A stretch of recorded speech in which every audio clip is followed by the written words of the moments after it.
सभी लोगों का फिर से स्वागत है हमारे YouTube चैनल मैथमेटिक मैथ्स अड्डा में। कॉम्प्लेक्स एनालिसिस के ऑलमोस्ट 9 लेक्चर्स हम पहले भी कर चुके हैं, तो आई होप जितने लेक्चर्स हैं वो सभी आपने देखे होंगे और सभी आपने अच्छे से पढ़े भी होंगे और समझे भी होंगे। कहीं पे आपको फिर भी कोई डाउट्स अगर लगते हैं तो आप कमेंट सेक्शन में जाकर के कमेंट कर सकते हैं। लास्ट वीडियो में हमने किसी कॉम्प्लेक्स नंबर का आर्गुमेंट और जो पोलर फॉर्म है, मॉड्यूलस है, वो कैसे निकाला जाता है वो काफ़ी डिटेल में देखा था। जिस किसी ने भी वो वीडियो नहीं देखा है तो पहले उसको देखें, क्योंकि आज हम जो न्यूमेरिकल्स करने जा रहे हैं, कुछ न्यूमेरिकल्स यहाँ पे लिखे हुए हैं, ये एनसीईआरटी के न्यूमेरिकल्स हैं। इन न्यूमेरिकल्स में हमने आर्गुमेंट, मॉड्यूलस और पोलर फॉर्म के क्वेश्चंस करने हैं। तो ये तभी समझ में आएंगे जब हम पुराने जो हमारे वीडियोज़ हैं उनको ध्यान से देखते हैं तब। ठीक है, तो शुरुआत करते हैं। जो हमारा पहला न्यूमेरिकल है वो क्या है? Find the argument and modulus of the complex numbers. दो कॉम्प्लेक्स नंबर्स हमको दिए हुए हैं, उन दोनों कॉम्प्लेक्स नंबर्स का आर्गुमेंट निकालना है और मॉड्यूलस निकालना है। ठीक है, तो आपको याद होगा हमारा जो प्रोसीजर था, पहले मॉड्यूलस तो सिंपल ही है। मॉड्यूलस का फॉर्मूला है, मैं यहाँ पे लिख दे रहा हूँ, मॉड्यूलस का फॉर्मूला है square root of real part of Z का square plus imaginary part of Z square. और देखा भी था हमने, मॉड्यूलस किसी भी कॉम्प्लेक्स नंबर का उस कॉम्प्लेक्स नंबर के ओरिजिन से डिस्टेंस को रिप्रेजेंट कर रहा था। ठीक है, और उसके बाद हमने अल्फा का फॉर्मूला देखा था, alpha is equal to tan inverse imaginary part of z upon real part of Z.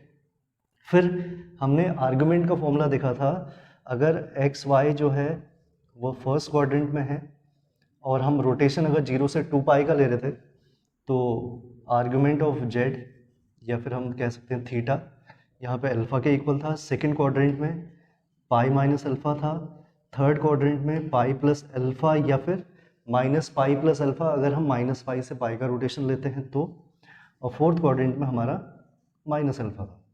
तो इन फॉर्मूलों को ध्यान में रखते हुए अगर आपको ये सारी चीज़ें समझ में आई है तो ये न्यूमेरिकल्स बहुत ही ईजी है, बहुत ही ईजी है। शुरुआत करते हैं पहले न्यूमेरिकल से। पहले न्यूमेरिकल में z is equal to -1 minus i root 3 दिया हुआ है। इस कॉम्प्लेक्स नंबर में रियल पार्ट की अगर हम बात करें, रियल पार्ट ऑफ z क्या है? वो है -1, और इमेजिनरी पार्ट ऑफ z क्या है? वो है -√3। ध्यान से देखिए इसको। और मॉड z अगर मैं निकालूँ तो रियल पार्ट का स्क्वायर प्लस इमेजिनरी पार्ट का स्क्वायर, -1 का स्क्वायर 1, √3 का स्क्वायर 3, √4, और √4 की वैल्यू क्या होती है? 2। तो ये इस कॉम्प्लेक्स नंबर का क्या हो गया? मॉड्यूलस। और इस मॉड्यूलस को हमने देखा था कि हम इसको r से भी रिप्रेजेंट करते हैं। तो मॉड z की वैल्यू हो गई 2। अब दूसरा स्टेप था हमारा अल्फा निकालना, तो अल्फा हो जाएगा tan inverse imaginary part. Imaginary part क्या है इसका? माइनस का √3, और रियल पार्ट क्या है? -1। कितना आ जाएगा? tan इनवर्स, इसका मॉड वैसे भी माइनस यहाँ पे कैंसिल हो जा रहा है, tan इनवर्स √3। √3 कब होता है? 60 में। 60 का मतलब हो गया tan इनवर्स, सॉरी देखिए यहाँ पे आएगा, ये आएगा एक्चुअली tan इनवर्स √3 आएगा। तो √3 को मैंने लिख दिया tan π/3, क्योंकि tan π/3 की वैल्यू √3 होती है। अब ये हट करके क्या आ जाएगा? अल्फा इज इक्वल टू आ गया π/3। अब एक चीज़ आपको ध्यान से देखनी है, आप चाहो तो डायग्राम आर्गन प्लेन में रिप्रेजेंट कर लो। हमारा रियल पार्ट है -1 और इमेजिनरी पार्ट है -√3, तो ये कौन सा क्वाड्रेंट होगा? थर्ड। बस ये आपको यहाँ पे ध्यान रखना है, ये थर्ड क्वाड्रेंट है। तो मैंने आपको फॉर्मूला बताया था, उसका आंसर क्या होता है? Pi plus alpha. तो थर्ड क्वाड्रेंट में हमारा जो आंसर है वो पाई प्लस अल्फा होगा। तो आर्गुमेंट ऑफ जेड कितना हो जाएगा? Pi plus π/3। 3 पाई प्लस π/3 कितना हो गया? 4 π/3। एक दूसरा फॉर्मूला भी मैंने आपको बताया था कि अगर हम रोटेशन 0 से -पाई से पाई लें तो आप ये वाला फॉर्मूला भी यूज़ कर सकते हैं। तो -पाई प्लस π/3 कितना हो जाएगा? -2 π/3। तो आपको कन्फ्यूजन में आने की ज़रूरत नहीं है। अगर आप रोटेशन 0 से 2 पाई ले रहे हैं तो आपका आंसर ये है, और माइनस पाई से पाई का रोटेशन ले रहे हैं तो आंसर ये है, और दोनों ही आंसर सही है। ठीक है, तो ये हमारा इसका मॉड्यूलस हो गया इस कॉम्प्लेक्स नंबर का, और ये इसका आर्गुमेंट हो गया, यानी कि थीटा हो गया। क्लियर? तो ये पहला न्यूमेरिकल आई होप आपको समझ में आया होगा। दूसरा भी न्यूमेरिकल यही है, इसको भी देखते हैं।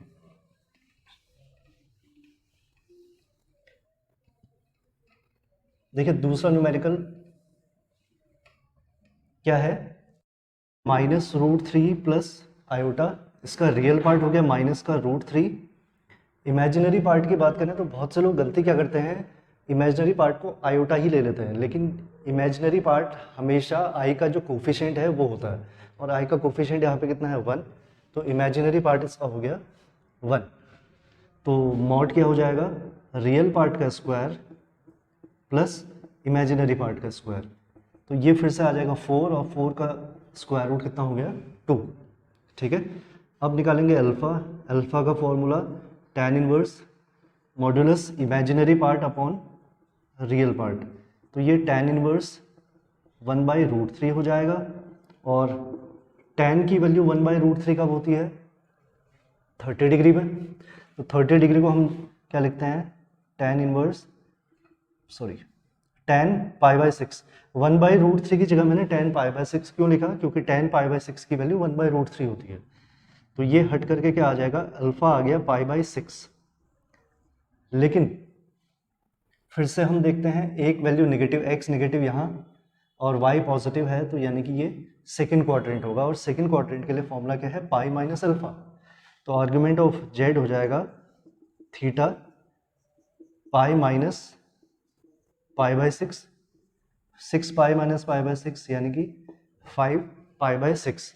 तो आर्ग्यूमेंट ऑफ z यहाँ पे आ गया 5 π/6, और जो मॉड्यूलस है वो आ गया हमारा 2। तो ये हमारे दो न्यूमेरिकल्स हैं, आर्ग्यूमेंट और मॉड्यूलस पे बेस्ड, एनसीईआरटी के न्यूमेरिकल्स ये थे। और इन न्यूमेरिकल्स में हमने आगे के न्यूमेरिकल्स में जो हमने करना है वो सारे के सारे स्टेप्स यही करने हैं। सिर्फ पोलर फॉर्म के लिए मैंने एक फॉर्मूला आपको बताया था, पोलर फॉर्म का फॉर्मूला क्या था, z = r cos theta plus i sin theta, इस फॉर्मूले का यूज़ करना है, और बाकी सारे स्टेप्स वही करना है। तो पहला पार्ट है इसका 1 minus iota, z = mod z हो जाएगा। अब मैं थोड़ा स्पीड में कर रहा हूँ। रियल पार्ट इसका है 1 और इमेजिनरी पार्ट है -1, तो कितना आ जाएगा √2।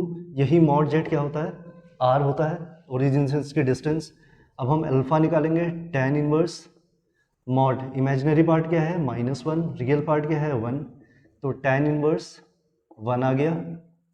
और tan की वैल्यू 1 कब होती है, जब थीटा π/4 हो, तो अल्फा कितना आ जाएगा π/4। ये तो सेम स्टेप्स हैं। इसके बाद हमको देखना है x पॉजिटिव है, x पॉजिटिव यहाँ, और y नेगेटिव यहाँ कहीं, यानी कि फोर्थ क्वाड्रेंट में जो थीटा है वो माइनस अल्फा बन जाएगा। तो आर्ग्यूमेंट ऑफ z यानी कि थीटा हो गया माइनस का अल्फा मीन्स -π/4। तो पोलर फॉर्म क्या हो जाएगी, polar form z = r cos theta plus i sin theta. r is √2 theta cos -π/4 plus i sin -π/4। और चाहें तो और इसको आगे सिंप्लीफाई कर सकते हैं, क्योंकि cos -theta plus cos theta होता है, तो ये cos π/4, sin -theta minus sin theta होता है, तो माइनस sin π/4। ये इस न्यूमेरिकल का आंसर हो जाएगा। ठीक है, तो इस तरीके से पोलर फॉर्म में आपको कन्वर्ट करना है। यहाँ तक स्टेप्स सेम है, आगे आपको यहाँ पे इसमें चेंज करना है। तो आई होप आपको चीज़ें क्लियर हो रही होंगी, क्योंकि मैं बहुत सारी न्यूमेरिकल्स इसमें करवा रहा हूँ। आगे भी कुछ और न्यूमेरिकल्स इसके कवर कर लेते हैं। ठीक है,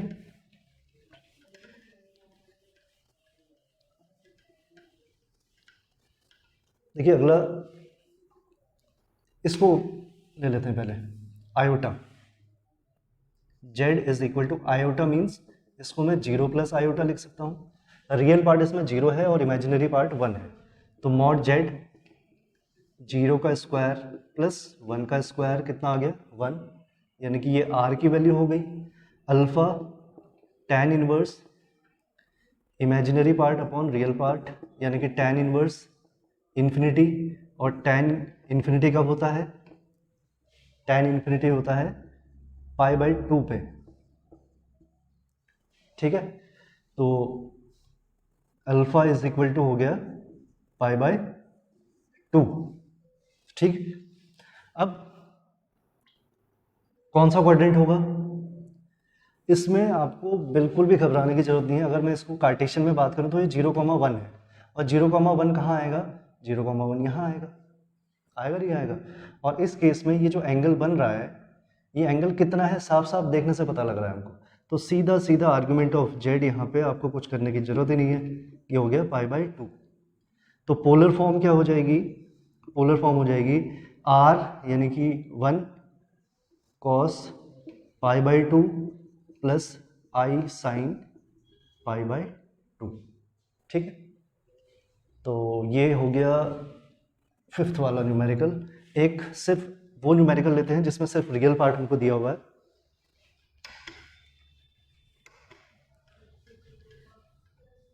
देखिए -3 को मैं लिख सकता हूँ -3 प्लस 0 आयोटा। तो मॉड जेड -3 का स्क्वायर प्लस 0 का स्क्वायर, ये √9 यानी कि 3, ये r हो गया। Alpha tan inverse imaginary part upon real part, तो ये हो जाएगा tan इनवर्स 0। tan 0 कब होता है, जब tan इटसेल्फ 0 हो, या फिर पाई में भी ये 0 होगा, क्योंकि tan पाई भी 0 होता है। लेकिन अब इसमें थोड़ा सा ध्यान से आपको देखना पड़ेगा कि ये जो कार्टेशियन कोऑर्डिनेट है -3,0 है। अब -3,0 यहाँ आएगा और -3,0 यहाँ आएगा, तो अल्फा कितना लेना पड़ेगा आपको, क्या 0 से काम चलेगा, नहीं, क्योंकि हम यहाँ पे हैं और यहाँ पे रोटेशन क्या होगा, पाई होगा। तो यहाँ पे अल्फा भी पाई हो गया और थीटा भी पाई हो गया, क्योंकि ये एक्सिस में पॉइंट लाई कर रहे हैं, तो इसमें आपको देखने की जरूरत ही नहीं है कुछ।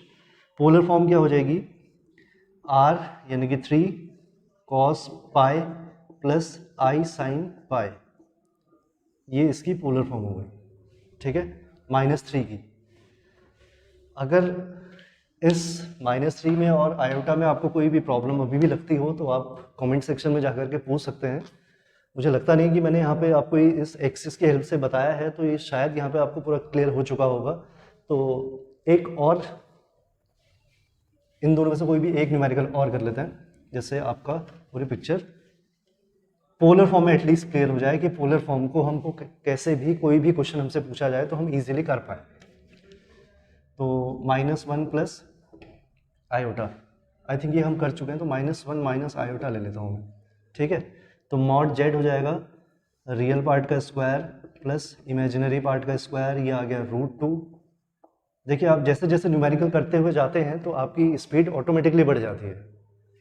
तो alpha is equal to tan inverse imaginary part upon real part, तो tan इनवर्स 1, और tan इनवर्स 1 का मतलब हो गया tan इनवर्स, tan 1 कब होता है, π/4 में, तो अल्फा आ गया π/4।